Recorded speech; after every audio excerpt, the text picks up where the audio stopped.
करी शुरू।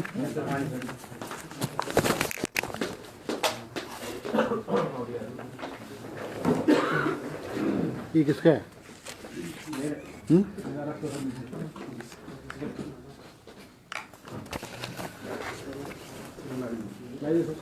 आज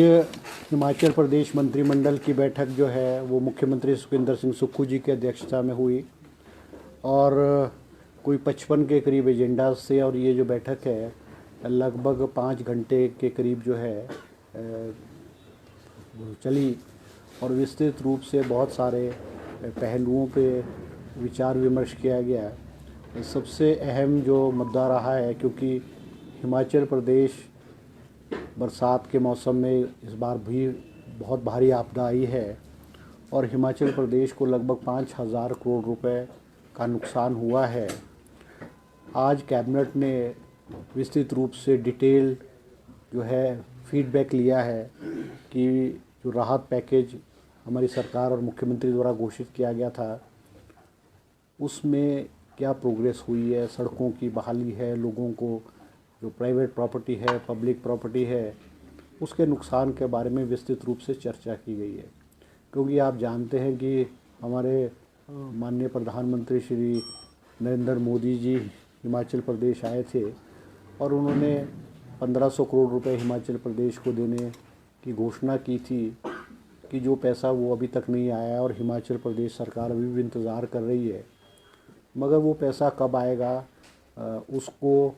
ना देखते हुए सरकार ने फैसला किया है कि जो हमारा रिलीफ पैकेज है, स्पेशल रिलीफ पैकेज है, जो पहले केवल मंडी ज़िला तक ही सीमित था, उसको आज पूरे प्रदेश में लागू करने का कैबिनेट ने फैसला लिया है। जैसा आप जानते हैं कि जो स्पेशल रिलीफ पैकेज है उसमें पहले अगर मकान नुकसान हो जाता था, डैमेज होता था, फुली डैमेज होता था तो 1.5 लाख रुपया दिया जाता था। मगर हमारी नए रिलीफ पैकेज में जो कम्प्लीटली डैमेज मकान है उसको 7 लाख रुपए देने का फैसला सरकार ने किया है। और उसमें देखने में ये भी आया था, क्योंकि हम पहली किस्त जो है वो 1.5 लाख रुपया देते थे, मगर आज कैबिनेट ने फैसला किया है कि पहली किस्त के रूप में जो जिनके मकान डैमेज हुए हैं उनको 4 लाख रुपए की राशि पहली किस्त के रूप में दी जाएगी, ताकि उनको ब्लॉकों के चक्कर या सरकारी दफ्तरों के चक्कर ना काटने पड़े और उनके जो मकान है वो तेज़ी से जो है वो उसको चालू कर सके। इसी तरह से जो पार्शली डैमेज मकान है उनको भी जो है राहत के रूप में जो है वो 1 टाइम किस्त जो है वो 1 लाख 1.5 लाख रुपए जो है वो दे दी जाएगी। इसके अलावा कैबिनेट ने आज फैसला ये भी किया है कि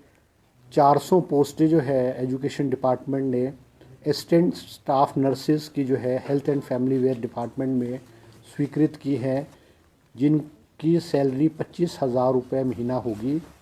और इनकी सिलेक्शन जो है राज्य चयन आयोग के माध्यम से जो है की जाएगी। आज कैबिनेट ने एक और फैसला किया है कि हमारे जो राजीव गांधी स्वावलंबन योजना है, नव रोज़गार योजना है, उसके तहत 1000 इलेक्ट्रिकल गाड़ियाँ जो है 40% सब्सिडी पे जो है हिमाचल प्रदेश के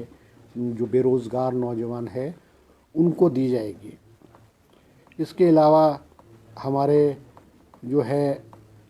सोलर पावर के प्रोजेक्ट्स को और आगे बढ़ाने के लिए आज सरकार ने एक स्कीम चालू की है, जिसमें 100 किलोवाट से 2 मेगावाट ट्राइबल एरियाज़ में, और उनकी जो सब्सिडी है वो जो उनका इंटरेस्ट है, जो प्रोजेक्ट लगेगा उसका इंटरेस्ट है, वो लगाने वाले व्यक्ति को सिर्फ 3% लगेगा और नॉन ट्राइबल एरियाज़ में जो है वो 4% लगेगा और जो बाकी का जो इंटरेस्ट होगा वो सरकार जो है वो पे करेगी। इसमें कुछ अमेंडमेंट की गई है कि पहले जो है अब ये किया गया है कि 100 किलोवाट से लेकर के 2 मेगावाट तक जो है हमारे ट्राइबल एरियाज़ या नॉन ट्राइबल एरियाज़ में हमारे जो भी लोग हैं, नौजवान, विशेष करके नौजवान जो बेरोज़गार है, वो इसको लगा सकते हैं। इसके अलावा सब तहसील जो सुलह है इसको अपग्रेड करके जो है तहसील बनाने की जो है आज कैबिनेट ने जो है घोषणा की है। इसके अलावा हमारे जो एसपीओज हैं, स्पेशल पुलिस ऑफिसर्स, विशेष करके जो हमारे चंबा ज़िले में लगे हुए हैं, जो कि मुख्यमंत्री द्वारा जो है बजट में घोषणा की गई थी कि इनकी जो है सैलरी बढ़ाई जाए, उनकी से जो कि लगभग 510 के करीब जो है लगे हुए हैं, इनकी सैलरी जो है 300 रुपये महीना जो है वो बढ़ाने की जो है कैबिनेट ने आज स्वीकृति प्रदान की है। हमारे जो वाइल्ड फ्लावर हॉल की प्रॉपर्टी है, जो आप जानते हैं कि अबॉयज़ के पास थी और बहुत सस्ते दाम पे दी गई थी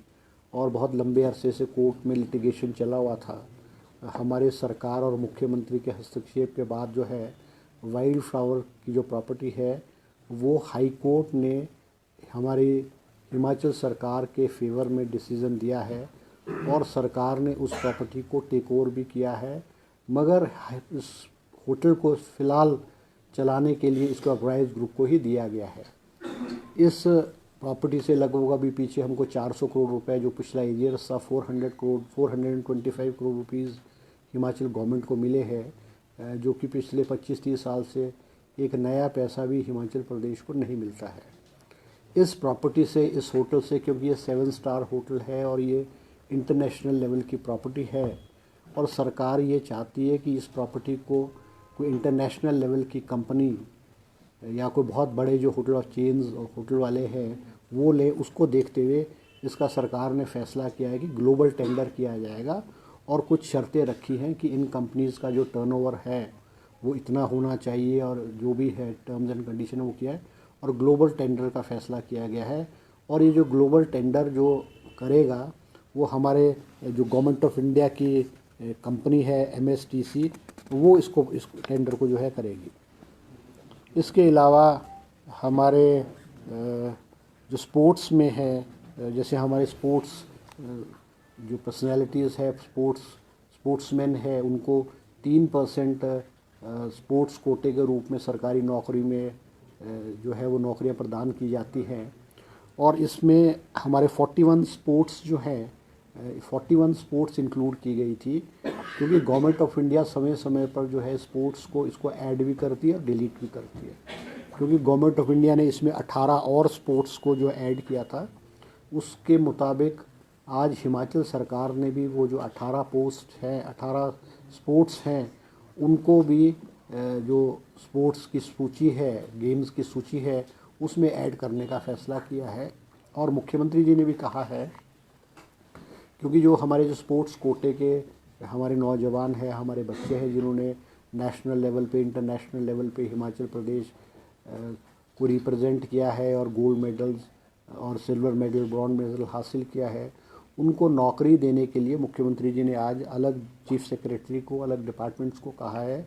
कि स्पोर्ट्स कोटे की जो पेंडेंसी है नौकरी की, वो सारे के सारे प्रपोजल प्रोसेस करके कैबिनेट में लाए जाएं, ताकि हमारे जो नौजवान है, बेरोजगार नौजवान है, उनको जो है नौकरियां जो है मिल सके। इसी तरह से ज़िला हमीरपुर की तहसील नदौन में सेरा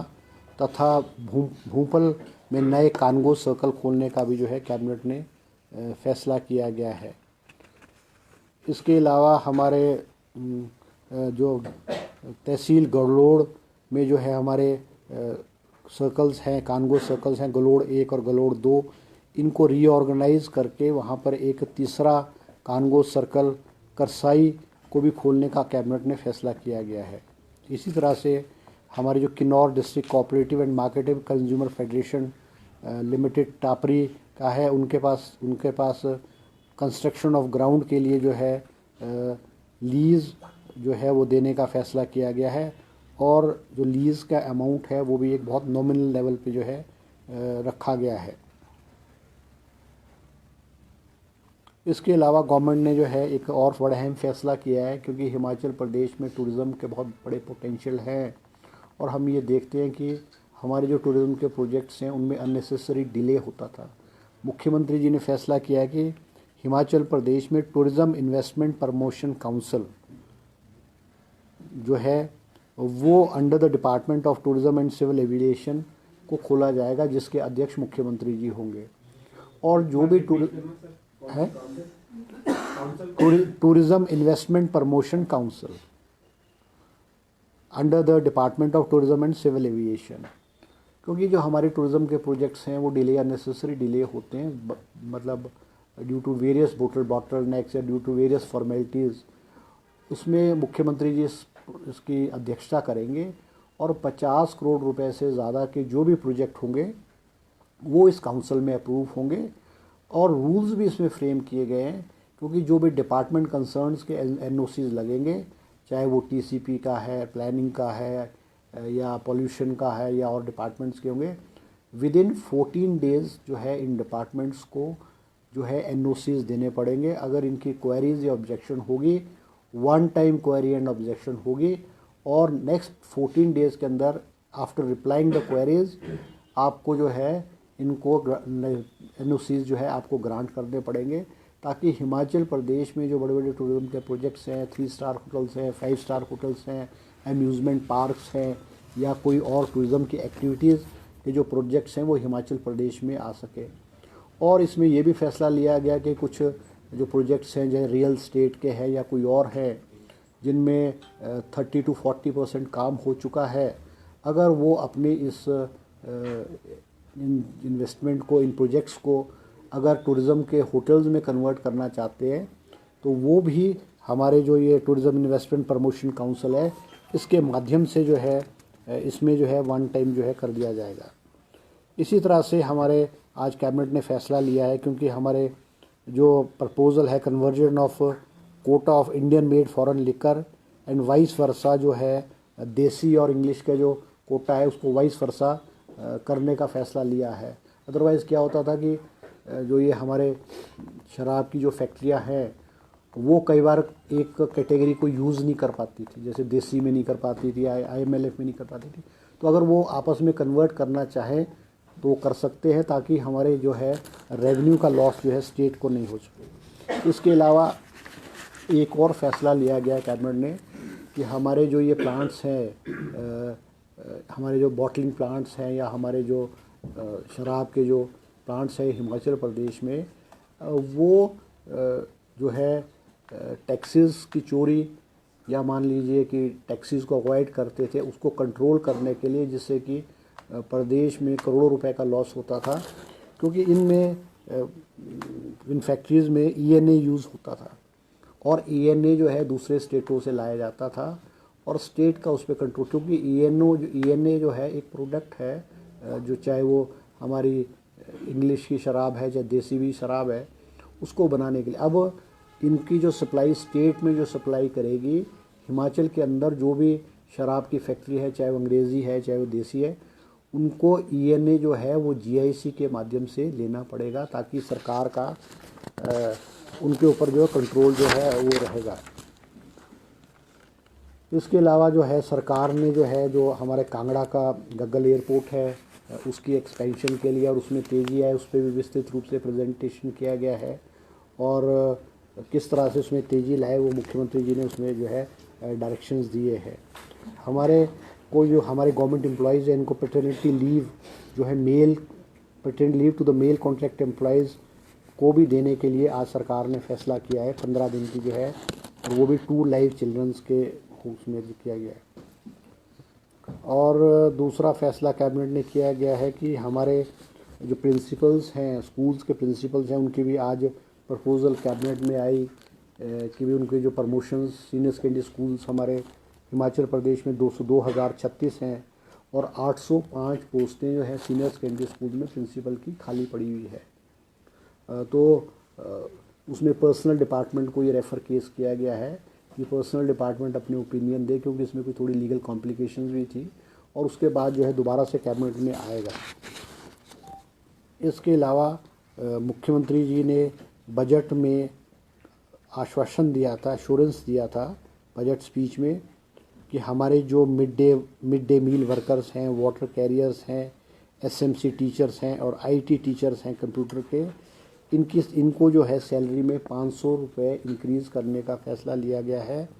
और ये इंक्रीज़ 1 अप्रैल 2025 से जो है वो लागू होगी। और इन चारों कैटेगरीज़ के एम्प्लॉयज़ लगभग 50,000 के करीब एम्प्लॉयज़ हिमाचल प्रदेश में अलग अलग स्कूलों में है,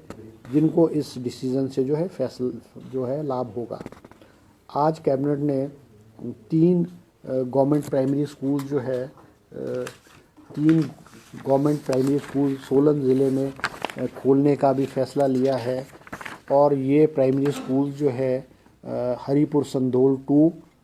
सूरज Majra, Lubana and Chakkan in Baddi block में जो है फैसला लिया गया, क्योंकि यहाँ पे स्टूडेंट्स की स्ट्रेंथ जो है वो बहुत ज़्यादा थी। और ये भी जो कुछ लोग हमारे भाजपा के लोग चर्चा करते थे कि सरकार स्कूल बंद कर रही है, स्कूल बंद कर रही है, ये भी एक संदेश है कि जहाँ पे स्कूलों की मांग है, जहाँ पे बच्चे हैं, वहाँ पे सरकार स्कूल खोलेगी। और जहाँ नीड बेस्ड होगा वहाँ पे स्कूल्स खोले जाएंगे, चाहे प्राइमरी स्कूल है, चाहे सीनियर सेकेंडरी स्कूल्स है, चाहे मिडिल स्कूल्स है, चाहे कॉलेजेस है, तो उनको वो है खोला जाएगा। आज कैबिनेट ने एक और फैसला लिया है, क्योंकि हमारे जो नाहन का हमारा जो मेडिकल कॉलेज है जो कि 2012 में खुला है, उसकी जो बिल्डिंग है वो डिस्प्यूटेड है, क्योंकि CPWD उसको बना रही थी और वो ऐसे स्थान पे बनाया जा रहा था जहाँ पे लैंड जो है बहुत कम थी। As per the medical bye MCI के मुताबिक जो है जहाँ भी मेडिकल कॉलेज बनते हैं वहाँ पे लैंड जो है वो 100-125 बीघे से ज़्यादा होनी चाहिए, डबल लेन रोड होनी चाहिए, एसेसिबिलिटी ईजी होनी चाहिए। मगर नाहन मेडिकल कॉलेज के बनाते समय जब शुरुआत हुई तो उसको ये सारी चीज़ों पे ध्यान नहीं दिया गया था और एक कमेटी का गठन किया गया था और कमेटी ने फैसला लिया कि वे नाहन शहर के अंदर ही, नाहन के साथ ही नेशनल हाईवे पे जो है वो नए स्थान पे मेडिकल कॉलेज की जो बिल्डिंग जो है उसको आरंभ जो है किया जाएगा। इसके अलावा जो है एक और हमारी योजना है डॉक्टर यशवंत सिंह परमार विद्यार्थी ऋण योजना, जो 2023-24 में आरंभ की गई थी। मगर जब फीडबैक लिया गया तो देखा कि इस जो स्कीम है उसको अवेल जो है बहुत कम लोग कर रहे थे और उसमें कुछ बॉटलनेक्स थे। डिपार्टमेंट का प्रपोज़ल था कि जो बॉटलनेक्स हैं, जो त्रुटियां हैं या जहाँ पे लोगों को ऋण लेने में दिक्कत आ रही थी, क्योंकि इसमें केवल आपको 1% रेट ऑफ इंटरेस्ट, आप जो अपनी पढ़ाई है,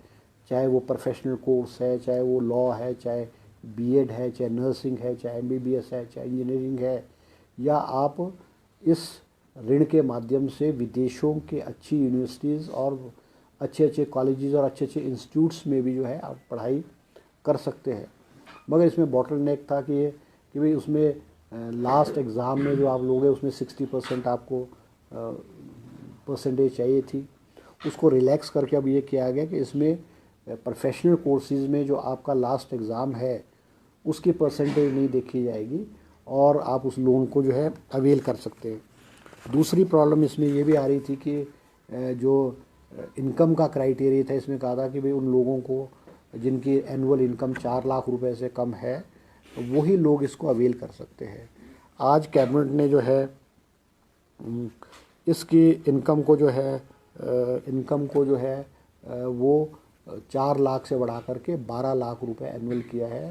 ताकि हिमाचल प्रदेश के जो लोग हैं, चाहे हमारे ग्रामीण क्षेत्र के लोग हैं या हमारे क्लास 3 और क्लास 4 जो एम्प्लॉयज़ हैं, जो अपने बच्चों को अच्छे इंस्टीट्यूट्स में इसकी वजह से हाई फीस की वजह से नहीं पढ़ा पाएंगे, तो उनको एक राहत के रूप में जो है वो दिया गया है। इसके अलावा कैबिनेट ने एक और फैसला किया है कि जो हमारे जूनियर ऑफिसर असिस्टेंट है आईटी के, इनकी कैबिनेट ने 300 पोस्टें जो हैं वो क्रिएट की गई हैं और ये जो है directorate of recruitment, administrative control directorate of recruitment का रहेगा और इनको जो है जॉब ट्रेनिंग के रूप में जो है लगाया जाएगा। इसके अलावा जो है हमारे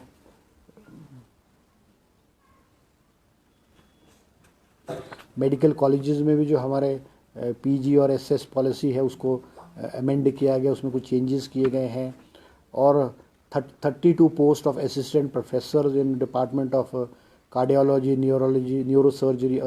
यूरोलॉजी एंड गैस्ट्रोलॉजी, उनको भी जो है डिपार्टमेंट मेडिकल कॉलेज के से establish medical college department, medical education department में शिफ्ट किया गया है। इसी तरह से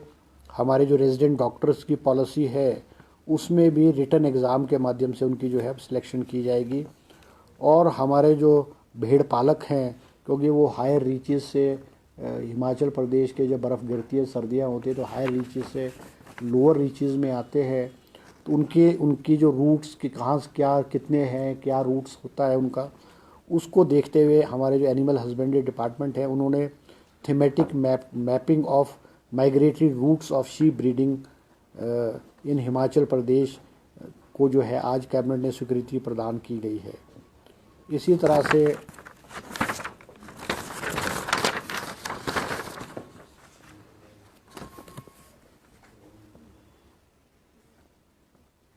से एक हमारे पोस्ट जो है एससी की पोस्ट जो है रूरल डिपार्टमेंट में जो है वो आज क्रिएट की गई है।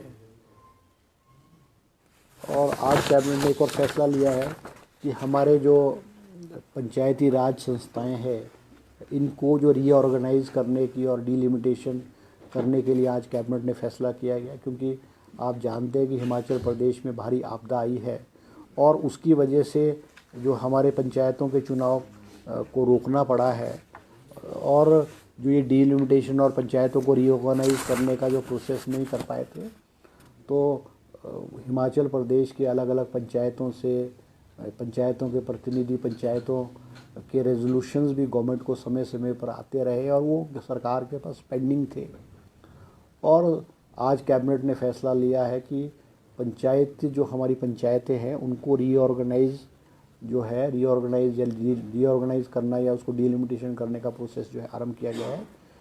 जो डिपार्टमेंट है रूरल डेवलपमेंट पंचायती राज डिपार्टमेंट, उसको कैबिनेट ने आदेश दिए कि जो भी रूल्स के मुताबिक वो फॉर्मेलिटी को प्रोसेस को स्टार्ट करे और जो भी जितना डेज़ का प्रोसेस ऑब्जेक्शन डिमांड है या ऑब्जेक्शंस है या वो किस तरह से होगा, उसके लिए आज कैबिनेट ने जो है फैसला लिया है। तो ये कुछ कैबिनेट ने जो है आज इस तरह से कुछ कैबिनेट के जो है फैसले रखे हैं।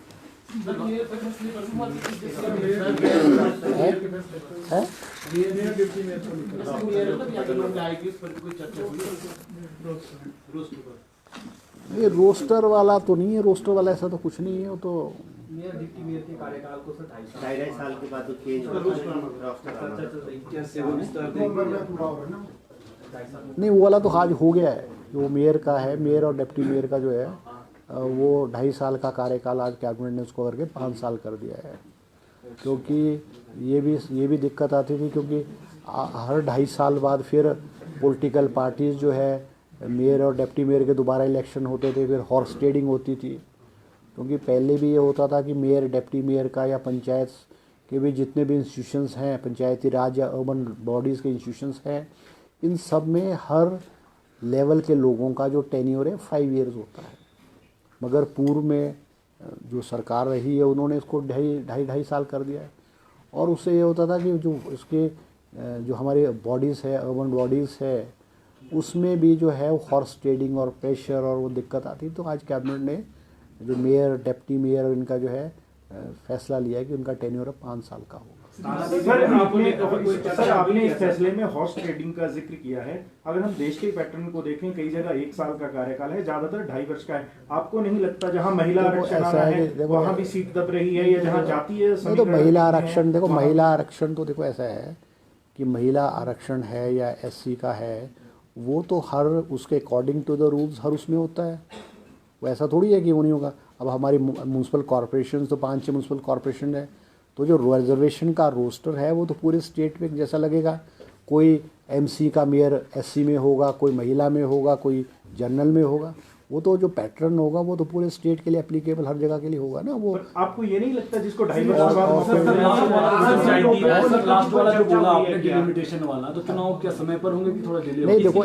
नहीं, देखो ऐसा ना कि जो चुनाव होंगे, क्योंकि सबसे बड़ी बात है कि जो पंचायती राज संस्थाएं हैं, क्योंकि आप ये जानते हैं कि हिमाचल प्रदेश में भारी आपदा आई, रोड्स ब्लॉक्ड थे। अब जाकर के हिमाचल प्रदेश में जो रूरल एरियाज़ है, ख़ास करके आप चंबा में देख सकते हैं, आप मंडी में देख सकते हैं कि कि आज भी बहुत सारी रोड्स टेम्परेरी रिस्टोर की गई है और कई रोड्स आज भी बंद है। और इसी वजह से सरकार ने फैसला लिया कि पंचायत के चुनाव को थोड़ा डेफर किया जाएगा। अब वो डेफर किया जाएगा, वो तो जब ये डिलिमिटेशन इस और पंचायत